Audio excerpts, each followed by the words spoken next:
নমস্কার সবাইকে, আবার আরেকটা ভিডিও নিয়ে আসলাম। আমি যে সিরিজটা শুরু করেছি, খুব ভালো ভালো কথাই সিরিজে বলছি। তো যারা আমার চ্যানেলটাকে নতুন দেখছেন, সবার প্রথমে বলছি আমার চ্যানেলটাকে সাবস্ক্রাইব করে নিন। কারণ কি, আমার চ্যানেলটাকে সাবস্ক্রাইব করলে এই কথাগুলো অনেক সময় আমরা জানি, কিন্তু অনেক সময় আমরা খামখেয়ালি বশত অনেক কিছু ইগনোর করি লাইফে। কিন্তু খুবই জরুরি কথাগুলো, একদম বাস্তবিক সত্য কথা, যেগুলো দিয়ে আমাদের জীবনটা অনেক ভালো হতে পারে। এটা স্পেশালি একটু বয়স বাড়ার সাথে সাথে আমাদের কিভাবে চলতে হবে সেটার উপরে আমি বলছি। তো সেই জন্য সবাইকে রিকোয়েস্ট করছি, প্রথমেই আমার চ্যানেলটাকে সাবস্ক্রাইব করুন। হয়তোবা সত্যি কথা আমি বলছি, হয়তোবা এই কথাগুলো কাজে লাগবে।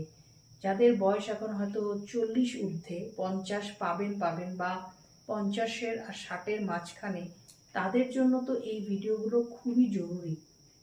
আমাদের কিছু কিছু কথা আছে যেগুলো আমরা যদি অল্প ভেবে চিন্তে চলি, তাইলে আমাদের জীবনটাও সুন্দর হয়, আর টেনশন ফ্রি একটা সুস্থ জীবন আমরা পেতে পারি। জীবন সুন্দরভাবে বাঁচার অধিকার প্রত্যেকের আছে, সেই জন্য এই কথাগুলো খুবই গুরুত্বপূর্ণ।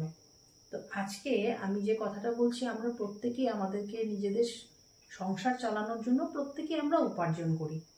উপার্জন কেউ করেছি, কেউ চাকরিতে আছেন, বা যাদের পেনশন হয়ে গেছে, বা যারা এখনো কোনো বিজনেসের সাথে জড়িত আছেন, তাদেরকে জন্য স্পেশালি বলছি, সবচেয়ে প্রথম কথা তো আমাদেরকে হেলথের ব্যাপারে খুব সচেতন থাকতে হবে।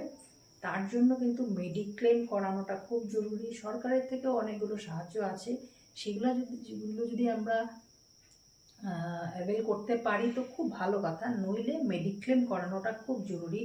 আর কিছু থাকুক না থাকুক, অন্তত অসুস্থ হলে আমাকে হসপিটালে নিয়ে গেলে আমার চিকিৎসাটা থ্রু মেডিক্লেম, সুচিকিৎসা আমি পেতে পারবো। এখন সেইটার জন্য আমাদেরকে কি করতে লাগবে, আমাদেরকে একটু সঞ্চয় করতে হবে। মেডিক্লেমের ব্যাপারটা, সরকারি হেল্পটা পাওয়া গেলে সেটা অনেকটা কম হয়, কিন্তু যদি বেসরকারিতে আমাদের যেতে হয়, একটু ভালোই খরচা করতে হয় বছরে একটা। সেই খরচাটা করতে সময় আমরা অনেক সময় ভাবি, এটা কি করব? অনেকের কাছে এই ওপিনিয়নটা আমি দেখি, এই এতগুলি খরচা, কিছু না হলে তো খরচাটা এমনি গেল। কিন্তু এই খরচাটা আমরা এখানে করলাম না, কিন্তু অন্য জায়গায় ফালতু খরচা করে নিলাম।